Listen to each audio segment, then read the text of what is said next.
Kozhikode പുല്ലൂരാമ്പാറയിൽ KSRTC bus പുഴയിലേക്ക് മറിഞ്ഞ് 2 മരണം, ഒരാളുടെ നില ഗുരുതരമാണ്. നിരവധി പേർക്ക് പരിക്കുണ്ട്. നിയന്ത്രണം വിട്ട ബസ് കലുങ്കിലിടിച്ച് മറിയുകയായിരുന്നു. ക്രെയിൻ ഉപയോഗിച്ച് ബസ് ഉയർത്താനുള്ള ശ്രമം നടക്കുകയാണ്. ഉച്ചയ്ക്ക് 2 മണിയോടെയായിരുന്നു അപകടം. 50ഓളം യാത്രക്കാരാണ് കെ.എസ്.ആർ.ടി.സി ബസ്സിൽ ഉണ്ടായിരുന്നത്. ഈ ബസ്സാണ് കൈവരി ഇടിച്ച് പുഴയിലേക്ക് വീണത്. 2 സ്ത്രീകൾ മരിച്ചു. ഒരാളുടെ പേര് കമല എന്നാണ്. 63കാരിയാണ് കമല. ബസിന്റെ മുൻഭാഗത്ത് യാത്ര ചെയ്തിരുന്നവരുടെ പരിക്കാണ് ഗുരുതരം. മുൻഭാഗത്ത് യാത്ര ചെയ്തിരുന്നവരാണ് മരിച്ച 2 സ്ത്രീകളും. ലിസ ആശുപത്രിയിൽ പ്രവേശിപ്പിച്ച ഈ 2 സ്ത്രീകളുടെ മരണമാണ് സ്ഥിരീകരിച്ചിരിക്കുന്നത്. രണ്ടാമത്തെ ആളുടെ വിവരങ്ങൾ അറിയേണ്ടതുണ്ട്. ഇപ്പോൾ രാഹുൽ സുരേഷ് ഉണ്ട് വിവരങ്ങൾ നൽകാൻ. രാഹുൽ, പുതുതായി നൽകാൻ കഴിയുന്ന വിവരങ്ങൾ എന്തൊക്കെ? വേണു, ഏറ്റവും ഒടുവിൽ നമുക്ക് ലഭ്യമാവുന്ന വിവരം അനുസരിച്ച് 2 പേരുടെ മരണമാണ് സ്ഥിരീകരിച്ചിട്ടുള്ളത്. 2 സ്ത്രീകൾ മരിച്ചു എന്ന വിവരമാണ് പുറത്തു വരുന്നത്. അതോടൊപ്പം തന്നെ 25 പേർക്ക് പരിക്കേറ്റിട്ടുണ്ട് എന്ന് കൂടി ഒരു സ്ഥിരീകരണം പുറത്തു വരുന്നുണ്ട്. അതിൽ 3 പേർക്ക് ഗുരുതരമായി പരിക്കേറ്റിട്ടുണ്ട്. ഈ 3 പേരെ കോഴിക്കോട് മെഡിക്കൽ കോളേജ് ആശുപത്രിയിലേക്ക് മാറ്റിയിട്ടുണ്ടെന്ന വിവരങ്ങൾ കൂടിയാണ് ഈ ഘട്ടത്തിൽ പുറത്തു വരുന്നത്.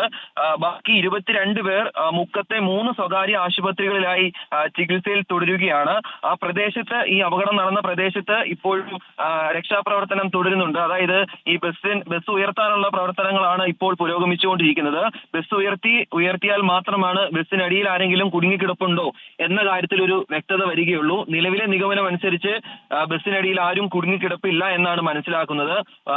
അവിടെയുള്ള ആളുകൾ ഈ ബസ്സിന്റെ അടിഭാഗത്ത് മുങ്ങി നോക്കിയിരുന്നു. പക്ഷേ ആരും അതിന്റെ അടിയിൽ ഈ അകപ്പെട്ടിട്ടില്ല എന്നാണ് ഈ ഘട്ടത്തിൽ മനസ്സിലാകുന്നത്. പക്ഷേ അതിലൊരു സ്ഥിരീകരണം വരുത്താൻ വേണ്ടി മാത്രമാണ് ക്രെയിനിന്റെ സഹായത്തോടെ ഇപ്പോൾ ഈ ബസ് ഉയർത്താനുള്ള ശ്രമങ്ങൾ പുരോഗമിച്ചുകൊണ്ടിരിക്കുന്നത്.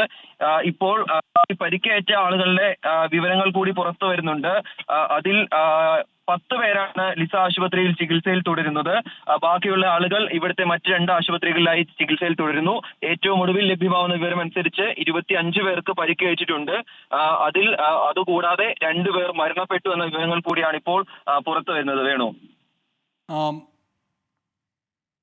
രാഹുൽ, ഈ 3 പേരുടെ ആരോഗ്യനില ഗുരുതരമാണ് എന്നാണ് അറിയുന്നത്. അവരെയാണോ മെഡിക്കൽ കോളേജ് ആശുപത്രിയിലേക്ക് മാറ്റിയിരിക്കുന്നത്? മറ്റുള്ളവരുടെ പരിക്ക് അങ്ങനെ ഗൗരവമുള്ളതല്ല, 25ഓളം പേരുടെ പരിക്ക് ഗൗരവമുള്ളതല്ല എന്നാണോ? രാഹുൽ, കേൾക്കാമോ? അങ്ങനെ തന്നെയാണ് മനസ്സിലാക്കുന്നത്. അതീവ ഗുരുതരമായി പരിക്കേറ്റ 3 പേരെയാണ് ഇപ്പോൾ ഇവിടെ പ്രാഥമിക ചികിത്സ നൽകിയ ശേഷം കോഴിക്കോട് മെഡിക്കൽ കോളേജ് ആശുപത്രിയിലേക്ക് മാറ്റിയിട്ടുള്ളത്. ഇവിടെയുള്ള മുക്കത്തെ 3 സ്വകാര്യ ആശുപത്രികളിലായി ചികിത്സയിലുള്ള 25 പേരുടെ ആരോഗ്യനില തൃപ്തികരമാണ്. അവർക്ക് പ്രാഥമികമായ ചികിത്സ നൽകിയിട്ടുണ്ട്.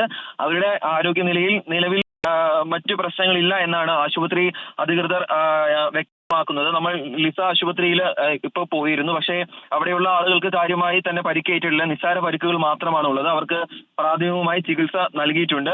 ഗുരുതരമായി പരിക്കേറ്റ 3 പേരെയാണ് കോഴിക്കോട് മെഡിക്കൽ കോളേജിലേക്ക് മാറ്റിയിട്ടുള്ളത്. അവരുടെ ആരോഗ്യനില അല്പം ഗുരുതരമാണ് എന്നാണ് മനസ്സിലാക്കുന്നത്. ഇവിടുത്തെ പ്രാഥമിക ചികിത്സ നൽകിയ ശേഷം ആംബുലൻസിൽ തന്നെയാണ് ആ 3 പേരെയും കോഴിക്കോടേക്ക് മാറ്റിയിട്ടുള്ളത്. 2 പേരാണ് ഇപ്പോൾ നിലവിൽ മരിച്ചതായുള്ള വിവരം പുറത്തു വരുന്നത്. 2 സ്ത്രീകളാണ്. ഈ 2 പേരും ബസിന്റെ മുൻഭാഗത്ത് ഇരുന്ന ആളുകളാണ്. ഈ പാലത്തിന്റെ കൈവരി ഇടിച്ച ശേഷം ബസ് താഴേക്ക് പതിക്കുകയായിരുന്നു. ആ അപകടത്തിലാണ് 2 സ്ത്രീകൾ, ഈ ബസിന്റെ മുന്നിൽ ഉണ്ടായിരുന്ന 2 പേരും മരിച്ചിരിക്കുന്നത്. എന്താണെങ്കിലും ബസ് ഉയർത്താനുള്ള ശ്രമങ്ങൾ കൂടി അവിടെ പുരോഗമിക്കുന്നുണ്ട്. ഇപ്പോൾ ഏറ്റവും ഒടുവിൽ ലഭ്യമാകുന്ന വിവരം അനുസരിച്ച് 25 പേർക്കാണ് പരിക്കേറ്റിട്ടുള്ളത്. അതിൽ 3 പേരുടെ നില ഗുരുതരമാണ്. അതുകൂടാതെ 2 പേർ മരിച്ചു എന്ന വിവരങ്ങൾ കൂടി പുറത്തു വരുന്നു. ആകെ 45ഓളം ആളുകളാണ് ഈ ബസ്സിൽ ഉണ്ടായിരുന്നതെന്നാണ് പറയുന്നത്. അങ്ങനെ വരികയാണെങ്കിൽ 20ഓളം ആളുകൾ പരിക്കേൽക്കാതെ രക്ഷപ്പെട്ടു എന്ന ആശ്വാസകരമായ വാർത്ത കൂടി നമുക്ക് ഈ ഘട്ടത്തിൽ പങ്കുവയ്ക്കാനാകും. വേണു, രാഹുൽ, ഈ ലിസ ആശുപത്രിയിൽ ഈ പരിക്കേറ്റവരൊക്കെ ഈ അപകടം എങ്ങനെ ഉണ്ടായി എന്നതിനെ പറ്റി പറഞ്ഞോ? വേണു, അവർ പറയുന്നത് ഈ പാലത്തിലൂടെ ബസ് കടന്നു പോവുകയായിരുന്നു. അതിനിടയിൽ കൈവരി ഇടിച്ച ശേഷം താഴേക്ക് പതിക്കുകയായിരുന്നു എന്നാണ് പറയുന്നത്. പക്ഷേ എങ്ങനെയാണ് ഈ അപകടം ഉണ്ടായത് എന്ന കാര്യത്തിൽ അവർക്കും ഒരു വ്യക്തത വന്നിട്ടില്ല. പലരും ഈ അപകടത്തിന്റെ ഒരു ഷോക്കിലാണ്. അതുകൊണ്ട് കൂടുതൽ കാര്യങ്ങൾ അവർ പങ്കുവെക്കാൻ തയ്യാറാകുന്നില്ല. അവർ പറയുന്നത് വാഹനത്തിനൊന്നും കൊടുക്കുകയല്ലായിരുന്നു. ഈ ബസ് ാണ് പാലത്തിൽ ഉണ്ടായിരുന്നുള്ളൂ. പാലത്തിലൂടെ ബസ് കടന്നു പോകുമ്പോൾ കൈവരിയിൽ ഇടിച്ച ശേഷം ബസ് താഴേക്ക് പതിക്കുകയായിരുന്നു എന്നാണ് പറയുന്നത്. വേഗം തന്നെ ആളുകൾ ഓടിയെത്തിയതിനാൽ ഇവരെ ആ ബസ്സിനുള്ളിൽ നിന്നും പുറത്തെടുത്ത് ആശുപത്രിയിലേക്ക് മാറ്റുകയായിരുന്നു എന്ന് അവർ തന്നെ സ്ഥിരീകരിക്കുന്നുണ്ട്. നേരത്തെ തന്നെ നമ്മൾ റിപ്പോർട്ട് ചെയ്തിരുന്നു. അതിവേഗം രക്ഷാപ്രവർത്തനം നടന്നിരുന്നു. വേഗം തന്നെ ആളുകൾ ഇവിടുത്തെ വാട്സപ്പ് ഗ്രൂപ്പുകളിലെല്ലാം തന്നെ അപകടത്തിന്റെ വിവരങ്ങൾ പങ്കുവച്ച ശേഷം ആളുകൾ വേഗത്തിൽ അവിടേക്ക് ഓടിയെത്തിയിരുന്നു. അങ്ങനെയാണ് ആംബുലൻസും പോലീസും ഫയർഫോഴ്സും ക്രെയിൻ സർവീസും ഉൾപ്പെടെ ആ പ്രദേശത്തേക്ക് വേഗം തന്നെ എത്തിയത്.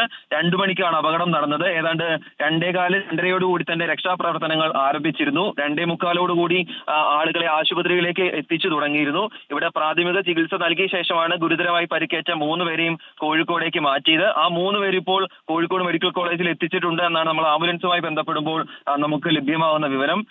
നിസ്സാര പരിക്കേറ്റ 22 പേരെയാണ് കോഴിക്കോട്ടെ KMCT ആശുപത്രി, ലിസ ആശുപത്രി, ശാന്തി ആശുപത്രി തുടങ്ങി 3 ആശുപത്രികളിലായി മാറ്റിയിട്ടുള്ളത്. ഈ 22 പേരുടെ ആരോഗ്യനില തൃപ്തികരമാണ് എന്ന് പറയുന്നു. അപ്പോഴും 2 സ്ത്രീകൾ മരിച്ചു എന്ന വിവരമാണ് പുറത്തു വരുന്നത്. വേണു, ശരി, വരാം. ഈ വാർത്തയുടെ കൂടുതൽ വിവരങ്ങളിലേക്കും വരാം. ഇടവേളയ്ക്ക് ശേഷം.